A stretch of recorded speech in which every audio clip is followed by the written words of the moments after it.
Close encounters with warbirds and wildlife. Ken Ulmer is road tripping in Sevierville, Tennessee to see the action at a pair of attractions. I am fascinated and terrified. Have I ever looked more uncomfortable on TV? At Rainforest Adventures with Bill. You've got a rainforest right here in the Smoky Mountains. We do. This is actually home to over 600 animals representing 150 species. Tell me about my new friend.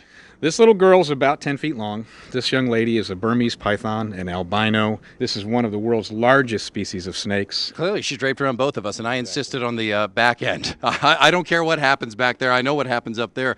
You really do have a lot of endangered species here that people might have only seen on a computer or TV. That's correct. In fact, one of our goals has always been to kind of shoot for the unusual. Lions, tigers, and bears are fairly typical in zoos, so we don't actually have them. We have things like genets and mongoose and kinkajous and lemurs and marmosets, things people are less likely to see at a typical zoo.